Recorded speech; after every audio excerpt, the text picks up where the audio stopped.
सुप्रभातम। ज्ञान वैविध्य चैनल में के माध्यम से शेर श्री सूर्यमंत तापड़ी आचार्य संस्कृत महाविद्यालय जसवंतगढ़ में आप सभी का हार्दिक स्वागत अभिनंदन। आज का हमारा जो प्रकरण है वो पूर्ववर्ती है, जो हम शिक्षा शास्त्री तृतीय वर्ष का जो संस्कृत 92 का जो द्वितीय प्रश्न पत्र है उसी का हम अध्ययन करेंगे। और इस श्लोकों के अध्ययन क्रम में हमने तब तक 21 श्लोक पठित था। 21 श्लोकों का अध्ययन हमने कर लिया था। उससे आगे के जो श्लोक हैं उनका हम जो मेघदूत है, उत्तर मेघदूत, उसका जो भाग संख्या 6 है, उस 6 भाग के अंतर्गत हम आज श्लोक संख्या 22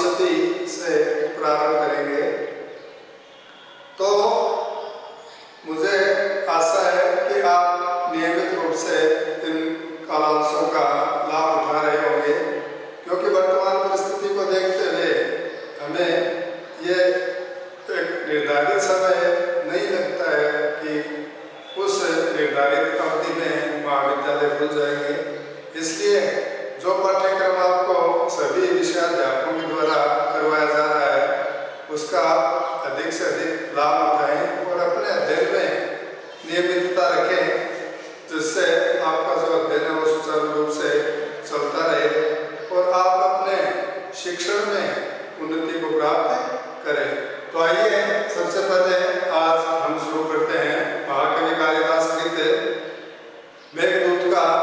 22वां जो श्लोक है वो करते हैं। इस श्लोक में कवि ने जो यक्ष है वो अपनी जो प्रिय यक्षिणी उसका ही जो शारीरिक रचना है, यानी उसका जो शरीर का जो सौष्ठव है, शारीरिक सौष्ठव, उसके विषय में मेघ को बता रहा है और मेघ को उसकी, जिससे मेघ को उसकी यक्षिणी की पहचान करने में कोई किसी प्रकार की समस्या नहीं हो और वो आसानी से उसे पहचान सके, उसे कोई भ्रम न हो। तो कह रहा कवि, तन्वी श्यामा शिखर वदना पक्वबिंबाधरोष्ठी मध्य क्षमा चकित हरिणी प्रेक्षणा निम्ननाभि शोणी भारादल सगमना स्तोकनं दास्तनाभ्यां या तत्स्याद्रुवति विषये सृष्टिरादेव धातु। देखिएगा यहाँ पर मेघ जो यक्ष जो है वो मेघ से कह रहा है कि तत्र, यानी वहां पर, कहाँ पर है, वो जो नगरी है मेरी, उस नगरी में स्थित मेरा जो भवन है, जो घर है, उस घर में या तन्वी, जो मेरी प्रियतमा है यक्षिणी, जो 6 हरे बदन वाली है। श्यामा, श्यामा भी यहाँ पर युवती को कहा गया है कि वो 6 हरे बदन वाली जो मेरी श्यामा है, युवती है। शिखरी वदना, और जिसकी जो दंत पंक्ति है वो नुकीली है। अर्थात हम यो कह सकते हैं कि नुकीले दांतों की पंक्ति वाली। पक्व बिंबाधरोष्ठी, और पके हुए बिंब के समान, लाल जिसके होठ हैं उन्हें बिंब के समान होठों वाली। मध्य क्षमा, और जिसकी जो कटी प्रदेश है, जो कमर का भाग है या योग है, इसको पतली कमर वाली। चकित हरिणी प्रेक्षणा, और चकित हरिणी, हरिणी का मतलब मृगी, चकित यानी डरी हुई सी, तो कह रहे डरी हुई मृगी के समान नेत्रों वाली। निम्न नाभि, और जिसकी नाभि है वो गहरी है, या योग है कि गहरी नाभि वाली। क्षोणी वारात, और जो नितंब है, जिसका वक्ष स्थल है वो नितंबों के यानी स्तनों के भार से स्तोक नम्रा, वो झुकी हुई सी प्रतीत होती है। युवती विषय, और जो स्त्रियां हैं उन स्त्रियों की जो रचना है उस रचना के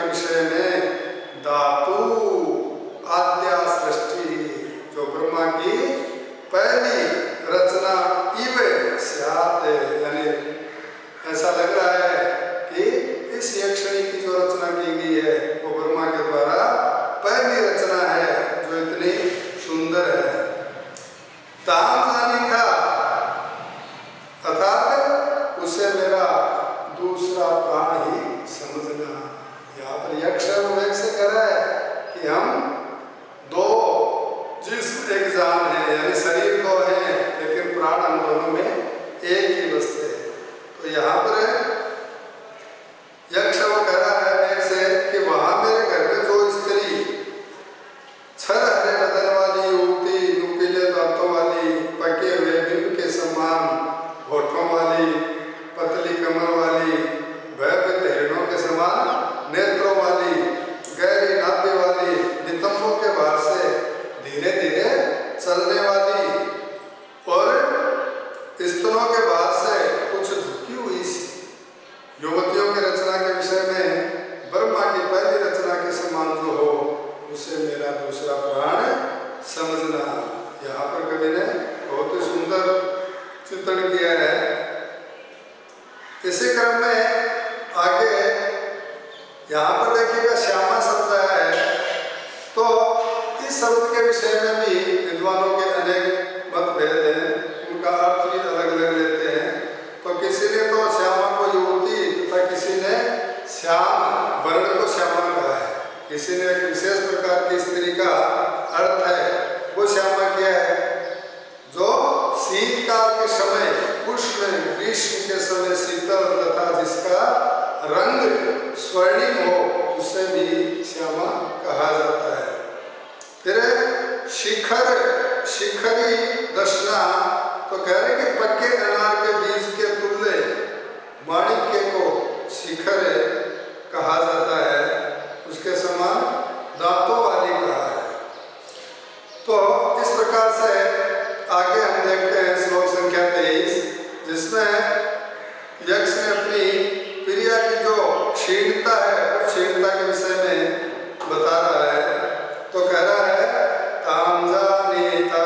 परिमित कथाम जीवितम में द्वितीयम दूरीभूते मयि सहचरे चक्रवाकी विवेकम गाढोत्कंठाम गुरु दिवसे देशु गच्छत् सुबालाम जाताम मन्ये शिशिरमतिताम कर्णिनिम्बा निरूपम। यहाँ पर देखिए क्या कर रहे हैं कि मई सहचरे, यहाँ पर जो यक्ष मेघ से कह रहा है कि मेरी जो साथी है उस मुझ साथी के दूरीभूते अर्थात दूर हो जाने पर भी चक्रवाकी इव, यानी जो चकवा होता है उस चकवे पक्षी के तुल्य एकाम परिमित कथाम अकेली और थोड़ा कम बोलने वाली या थोड़ा बोलने वाली,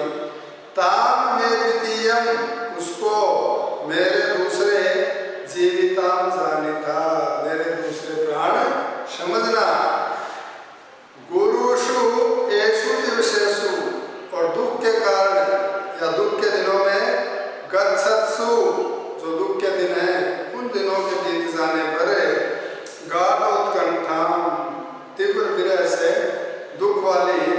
बालाम उस युवती को शिशिर मथिता, यानी शिशिर ऋतु में जो पाला गिरता है उस पाले से मारी गई पद्मिनी जो कमलिनी है उस कमलिनी के तुल्य अन्य रूपम दूसरे प्रकार की समझना। तो कह रहे हैं कि मुझ मेरे या मुझ साथी के दूर हो जाने पर चक्री के तुल्य अकेली तथा थोड़ा बोलने वाली उस युवती को मेरा दूसरा प्राण समझना। अतिशय विरह वाली इन भारी दिनों में पाले से मारी गई कमलिनी के समान दूसरे रूप वाली ही समझता हूँ। यहाँ पर भी बाला का जो अर्थ कवि ने यहाँ लिया है वो एक विशेष प्रकार की स्त्री के लिए लिया है।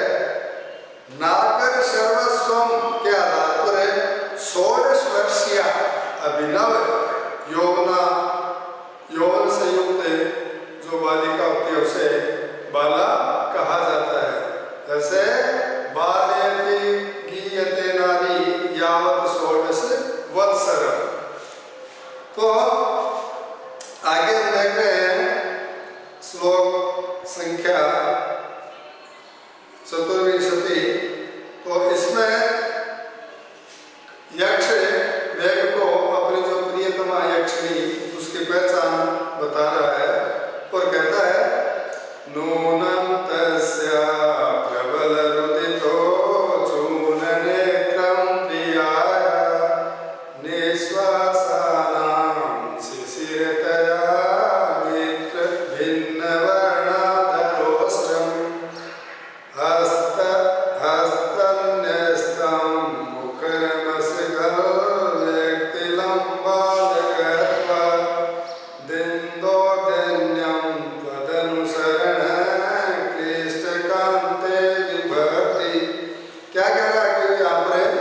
सूजी हुई आंखों वाला निश्वासानम, आंखें सूजी हुई है, और जो श्वास है ऐसी शीतलता वो गर्म प्रतीत हो रहा है। भिन्न वर्णाधरोस्तम, और उसके जो औष्ठ हैं वो भी विकृत वर्ण वाले हो गए हैं, यानी जो होठों का वास्तविक जो रंग है वो भी मिट गया है। हस्तन्यस्तम, और उसके हाथ पर रखा हुआ लंबालकत्वात्, उसके बाल जो हैं वो लंबे होने के कारण असकर व्यक्ति ही, जिससे पूरा दिखाई नहीं पड़ने वाला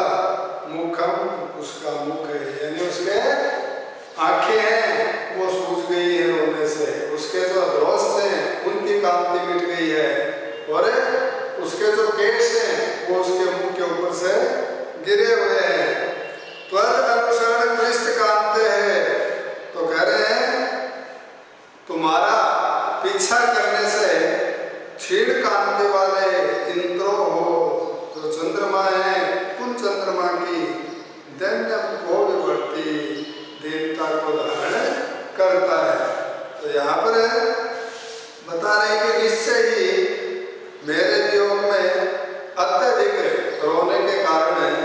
सूजी हुई आंखों वाला गरम गरम श्वासों के कारण विकृत वर्ण से युक्त होठों वाला, हाथ पर रखा हुआ लंबे केशों के नीचे आ जाने से पूरा न दिखाई पड़ने वाला वो उस जो मेरी प्रिया है उसका जो मुख है तुम्हारा पीछा करने से मलिन कांति वाले चंद्रमा की देवता को धारण करता था। विरह के कारण मेरी जो प्रियतमा यक्षिणी उसका जो मुख है, या जो कहे कि विरह के कारण उसके मुख की जो कांति है, जो कहते उसका मुख निस्तेज हो गया है, यानी तेज से रहित हो गया है। आगे श्लोक है, उसमें यक्ष कह रहा कि हे मेघ, प्रथम बार दर्शन में मेरी प्रिया तुम्हें मेरे विषय कार्य में व्यस्त दिखाई देगी, यानी जब तुम उसे देखोगे तो वो मेरे ही किसी कार्य को करते हुए तुम्हें दिखाई देगी। तो कह रहे हैं आलोके ते निपतति पुरासा बल्लिव्याकुलावा मत्सदृश्यं विरहतनुवा भावगम्यं लिखन्ति प्रेच्छन्तौवा मधुरवचनां सारिकां पञ्जरस्तां केचिद्भेदो स्मरसि रसिके त्वं मितस्य प्रियेति। यहाँ पे क्या कर रहे हैं कि सा बल्लिव्याकुला, वो जो मेरी प्रियतमा है, कौन है? यक्षिणी। जब तुम उसे पहली बार देखोगे तो वो बलि व्याकुला, यानी बलि व्याकुला, देवताओं की जो पूजा है उस पूजा में तुम्हें व्यस्त दिखाई देगी। अथवा जिसका जो शरीर है वो मेरे विरह के कारण बहुत ही दुबला पतला हो गया है, यानी शरीर से वो तुम्हें दुर्बल दिखाई देगी। भावगम्यम मत्सदृश्यम, और कल्पना जन्य जो मेरा चित्र है उस चित्र को लिखन्ति, यानी बनाती हुई, मधुर वचनम, और मीठे वचनों को बोलने वाली, पंजरस्थाम, पिंजरे में बंद, सारी काम, मैना जो होती है उस मैना से की तरह, रसी के रसी अर्थात रसी भ्रतु स्मृति, क्या तुम अपने तो स्वामी, उन स्वामी का स्मरण करती हो, क्योंकि तुम तस्य प्रिया, तुम तो उसकी प्रिया हो। एक पृच्छति, इस प्रकार पूछती हुई ते तुम्हारी जो दृष्टि है उस दृष्टि में पुरानी पद्धति तुम्हें पहले दिखाई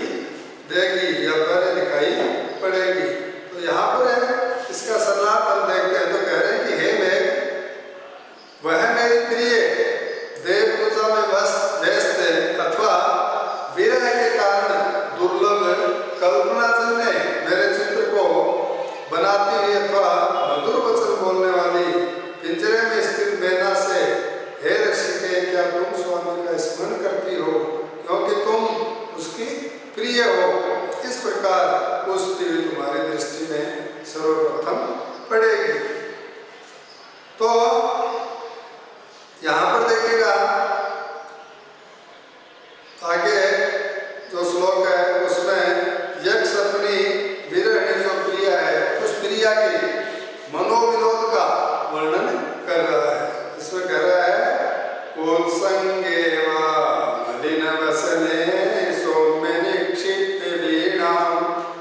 मद्गोत्राङ्कं विरचितपदं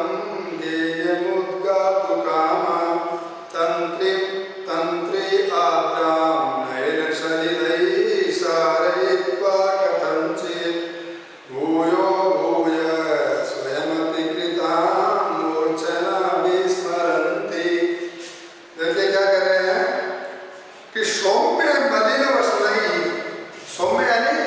प्रिय, मलिन वसनैः जिसके वस्त्र वो मैले हो गए हैं या योग है कि मैले वस्त्रों वाली, उत्संगे, उत्संगे मतलब होता है गोद, तो उसकी गोद में वीणा निक्षिप्त, जो वीणा है वाद्य यंत्र, उस वीणा को रख करके मद्गोत्रांगम मेरे नाम से चिन्हित विरचित पदम रचे गए जो पदों वाले गेयम उत्गातुम कामा जो गीत हैं उन गीतों को गाने की इच्छा करती हुई नयन सलिलैः आद्राम, और जिसके उसके विरह में, किसके विरह में, यक्ष के विरह में के कारण जिसकी जो आंखें हैं, जो नेत्र हैं वो गीले हो गए हैं, या योग है कि नयन सलिलैः आद्राम आंसुओं से गीली, तंत्रिम वो जो वीणा है, यानी जो आंसू हैं वो गिर रहे हैं, वो किस पे गिर रहे हैं, वीणा पे गिर रहे हैं, जिसके कारण जो वीणा है वो भी गीली हो गई है। उस वीणा को सारे ठीक करती हुई कथनचित भूय हुए, जैसे जैसे बार बार स्वयं कृतामपि अपने हाथों द्वारा या जो कहेंगे अपने द्वारा बनाई गई मूर्छा नाम, जो आरोह अवरोह का जो क्रम है उसको विस्मरंती यानी बोलती हुई ते आलोके निपतति, वो तुम्हें दिखाई देगी। तो कवि कह रहा कि हे प्रिय, मैं मलिन वस्त्रों वाली गोद में वीणा को रखकर मेरे नाम से चिन्हित अपने द्वारा रचित गेय जो पद हैं या गीत हैं उनको गाने की इच्छा करती हुई मेरी जो प्रियतमा है आंसुओं से भीगी वीणा को किसी प्रकार ठीक करके भी बार बार अपने द्वारा सदैव उतार चढ़ाव को बोलती हुई तुम्हें दिखाई देगी। तो महाकवि कालिदास ने यहाँ पर उत्तर मेघदूत में जो यक्ष और यक्षिणी की जो प्रेम कथा है उसका बहुत ही सुंदर चित्रण यहाँ पर कवि ने किया है। तो कह रहे हैं सारयित्व, यहाँ पे एक पद आया है सारयित्व, तो बता रहे हैं कि यद्यपि जो सारयित्व में कौन सी धातु है, श्री धातु है, तो यहाँ पर कह रहे हैं कि जो श्री धातु है वो गत्यर्थक है, किंतु यहाँ परकर्ण बस इसका जो अर्थ है वो कवि ने बदल दिया है। तो कह रहे हैं कि मल्लीनाथ, कवि जो मल्लीनाथ हैं उन मल्लीनाथ के अनुसार आंसुओं के कारण जो वीणा है वो भीग गई है, अतः उसे पोंछ करके उसे ठीक करती हुई, कुछ विद्वानों का यह भी कहना है कि सारित्व का भाव उसकी जो ध्वनि है उससे भी लिया गया है। तो कुछ तो कह रहे हैं कि वो वीणा के तार गीले हो गए आंसुओं से, तो उन वीणा के तारों को कपड़े से पूंछ कर उसको ठीक कर रही है, और कुछ क्या कह रहे हैं कि सारित्व का जो भाव है वो ध्वनि से लिया गया है, वो उस ध्वनि को ठीक करती है। यह भाव भी जैसे तैसे उसी की ओर संकेत करता है। आगे हम देखते हैं कि यक्ष जो है वो विरह विदुरा यानी विरह में व्याकुल जो यक्षिणी है, उस यक्षिणी के विरह विनोद का वर्णन इस श्लोक के माध्यम से कर रहा है। तो कह रहे हैं शेषान् मासान् विरह दिवस स्थापितं स्यावदेवा विन्नस्यन्ति भुवि गणनया देहली दत्तपुष्पैः मत्संगं वा हृदय निहितारम्भमास्वादयन्ति प्रायेणैते रमण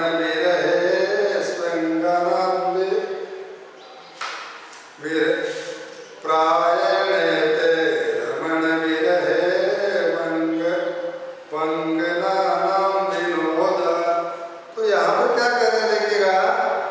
वार विरह दिवस स्थापित से, अथवा जो वियोग के दिन है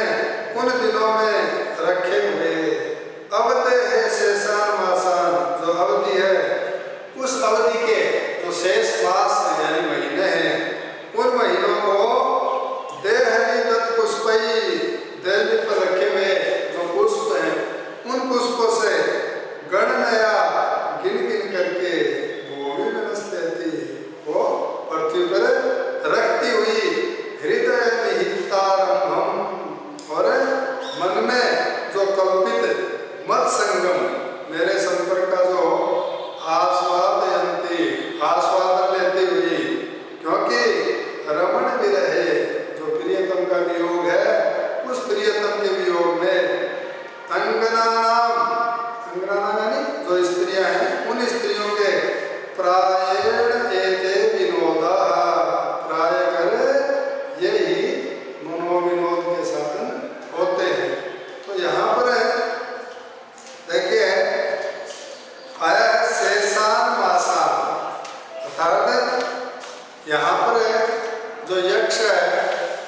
उसको यक्षिणी से दूर हुए लगभग 8 महीनों का समय है वो बीत चुका है, और केवल वर्ष के 4 मास ही शेष बचे हैं। तो यहाँ पर शेषान मासान गमय चतुरो, इससे ये प्रतीत होता है कि यहाँ पर जो मास है उस मास का अर्थ दिन से प्रतीत होता है। तो इसी के साथ आज की कक्षा को हम यहीं पर समाप्त करते हैं। कल पुनः मिलेंगे।